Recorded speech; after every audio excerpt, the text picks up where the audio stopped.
Viewers, Pinki's lifestyle চ্যানেলে আপনাদের অনেক স্বাগত। আজকে নিয়ে এলাম প্রিয় প্রচলিত মোগলাই পরোটা রেসিপি নিয়ে। এটা খেতে অনেক মজা লাগে, দুর্দান্ত রেসিপি। তো দেখে নিন মোগলাই পরোটা রেসিপি। তো প্রথমে একটি রুটির মতো ডো তৈরি করে নেবেন। ঠিক যেভাবে রুটির ডোটা তৈরি করা হয়, ময়দা দিয়ে রুটির ডোর মতো তৈরি করে নেবেন। ডো তৈরি করার পর গোল গোল করে লেচি করে কেটে নেবেন।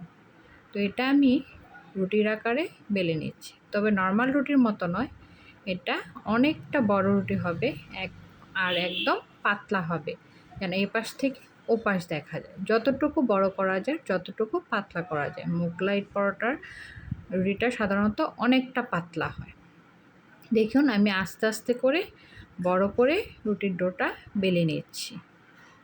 এই দেখুন এখন আমার রুটির ডোটা অনেকটাই বড় হয়ে গেছে এবং পাতলা হয়ে গেছে, এ পাশ থেকে ও পাশ দেখা যাচ্ছে। তো তারপর আমি কিছুটা কাঁচা পেঁয়াজ নিয়েছি। অনেকে ভাজা পেঁয়াজ নেন, তো আমার কাঁচা পেঁয়াজটা অনেক ভালো লাগে, তাই কাঁচা পেঁয়াজটা নিয়ে নিয়েছি।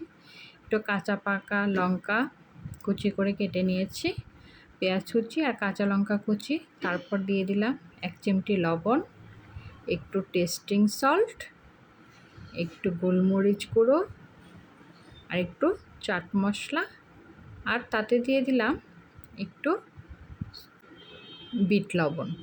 তো সবগুলো উপকরণ একটু ভালো করে মেখে নিব কচলিয়ে। ঠিক আমি দোকানের মতোই করার চেষ্টা করছি। তারপর এখানে একটা ডিম ফেটিয়ে দিয়ে দিলাম। ডিমটা দিয়ে এই দেখুন আমার ডিমটা পড়ে যাচ্ছিল, তো আমি আটকে নিলাম কোনোভাবে।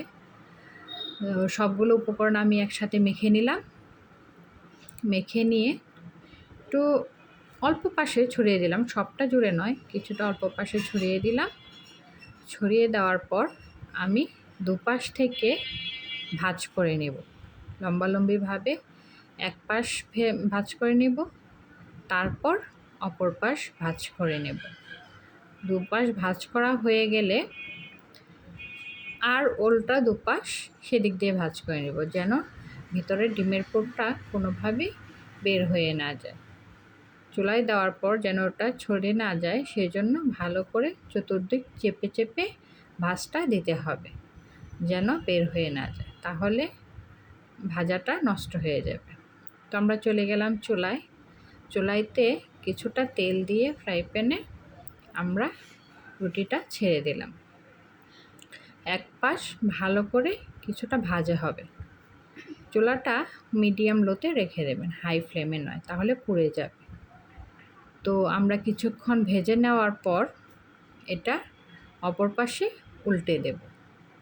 উল্টে দিলে দেখুন কালারটা কি সুন্দর চলে এসেছে। তো এক পাশ ভাজা হলে আমরা আরেক পাশ ভালো করে ভেজে নেব। এভাবে 2-1 বার উল্টে পাল্টে ভালো করে ভেজে নেব। কালারটা যেন এরকম ব্রাউনি ব্রাউনি হয়। দেখুন কত সুন্দর কালার এসেছে। তো একটা দিয়ে আমি উল্টাতে পারছিলাম না, তাই দুটো নিয়েছি। একটা দিয়ে উল্টানো এতটা সহজ না। তো দুপাশ ভাজা হয়ে গেছে, উপরটা ক্রিস্পি আর ভেতরটা নরম। তো আমি তুলে নিয়ে আসলাম একটা প্লেটে। তারপর এটাকে আমি ঠিক দোকানের মতো কেটে নেব। এটাকে আমি 3 ভাগ করে, এই পাশে 3 ভাগ, ওই পাশে 3 ভাগ করে সুন্দর করে দোকানের মতো কেটে নেব। তারপর একটা সস সহযোগে পরিবেশন করব। তো বন্ধুরা সবাই আমাকে অবশ্যই সাবস্ক্রাইব করবে, কমেন্ট করবে, লাইক করবে। সাবস্ক্রাইব করতে কিন্তু ভুলবে না আমাকে। আর সবাই কমেন্ট করে বলবে রেসিপিটা কেমন হলো, ঘরে বানিয়ে নেবে। দেখো ভিতরটা কি সুন্দর হয়েছে, উপরটা ক্রিস্পি আর ভিতরটা একদম সফট হয়ে গেছে। সকলকে অনেক ধন্যবাদ।